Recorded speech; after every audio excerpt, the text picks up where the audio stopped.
But you've got members here that have submitted falsified evidence to the record. You have members here that have submitted and mischaracterized closed-door hearings, and people want to say back and forth at the end of the day, it doesn't matter what party it's happened from. You've got members who've engaged in revenge porn in this committee. So it is understandable why Hunter Biden would want to testify in front of the public for the American people to be able to witness that testimony for themselves. Oh, look, let's be very clear. This isn't about Hunter Biden's white privilege. It's about Hunter Biden's Democrat privilege. Because Donald Trump Jr. showed up for 5 congressional subpoenas. There was never this circus where he was subpoenaed by House Democrats and he showed up on the Senate side or showed up at the White House to answer in some fake, phony, lame press conference, not actually going to the House and doing what he was compelled by a subpoena. When truth gets pushed to the sidelines, it's the bold voices that refuse to stay quiet. So grab your drink of choice, coffee, tea, something stronger if that's your style, because what you're about to hear will keep you locked in from start to finish. Things just took a sharp turn as AOC clashed with Byron Donalds, and it didn't go the way she expected. The fallout was immediate and the reaction spread fast. This is the kind of moment that gets people talking, even if some outlets stay silent. Stay with us all the way through. You won't want to miss how this unfolds. And if you're here for unfiltered takes and stories others overlook, make sure to like, share, and subscribe so you don't miss what's next. By the way, Mr. Chairman, we should actually get to the legislation of contempt. The speechifying is great, but let's do our business, members. He has the gall to come here, show up, and then when the Democrats are saying, hey, he wants to speak, he leaves. This is a joke. This is a farce.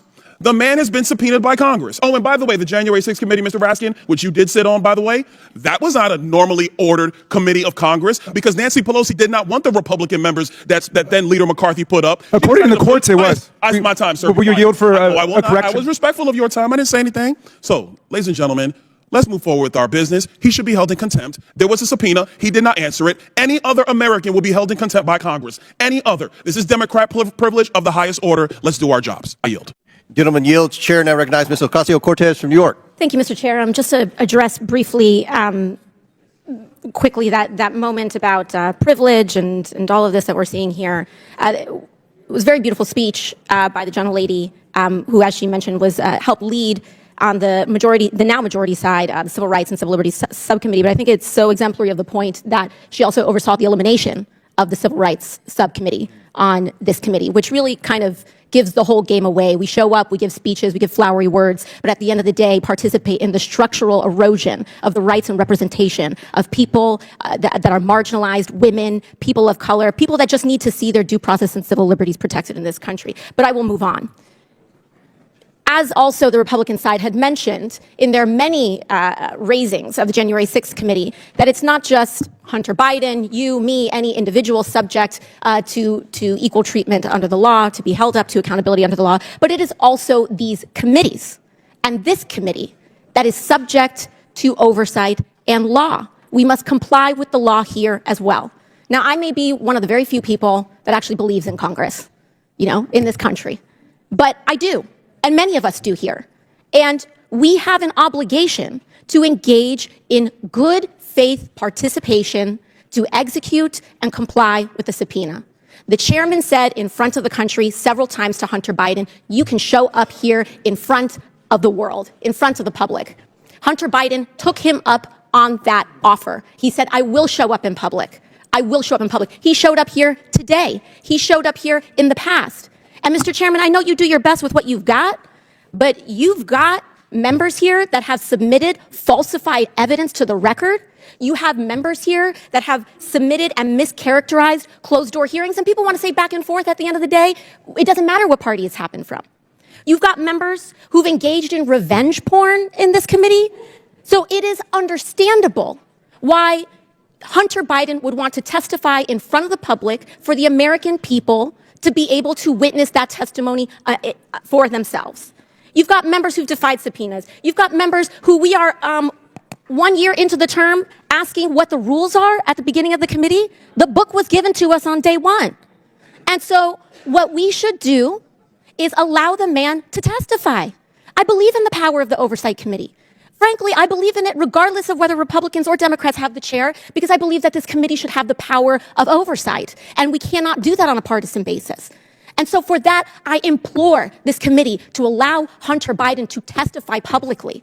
I implore and I ask for that to happen. And we cannot do that by getting engaged in this back and forth on a defiance of the subpoena. Let him comply. Let him do it today. Let him do it tomorrow. But let the man do it. And with that, I yield back to the ranking member. And one of my colleagues, you know her, she was supposed to debate me a couple times. The president refers to her as Crockett. And so Crockett was supposed to debate me. And a funny thing happened. Her schedule would always change. I would be ready to go. My team would say, all right, sir, she's coming in, you're going to debate about this stuff. And it would change. And miraculously, she couldn't do it. I think I remember one time we were in Philadelphia and we were supposed to do a debate for NPR. And all of a sudden, her schedule changed. And the reason why the schedule kept changing is because we understood very quickly that when you try to debate somebody who knows the facts, has the substance, brings common sense, and has a better argument, it's better for your schedule just to change. It might be better for you to... It might be better... All right, everyone, let's break this down. During a tense House hearing, AOC once again turned a direct issue into a broader political statement. She leaned into familiar themes: fairness, democracy, and systemic issues, framing the moment as something bigger than the matter at hand. But Byron Donalds took a different approach. Rather than engaging with the broader rhetoric, he focused on the central issue: Hunter Biden's failure to comply with a congressional subpoena.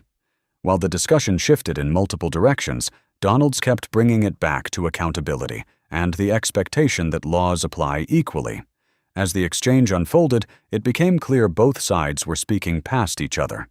AOC emphasized larger institutional concerns and past events, while Donalds stressed the importance of sticking to the specific legal question in front of the committee. The moment highlighted a broader divide in political discourse, one side prioritizing systemic context, the other insisting on narrowing the focus to the immediate issue. For many viewers, it raised questions about consistency, accountability, and how public officials handle scrutiny. Whatever your perspective, this exchange is a reminder of how quickly debates can shift, and how differently the same moment can be interpreted depending on where you stand. If you want more breakdowns of major political moments, follow along and stay tuned for what's next.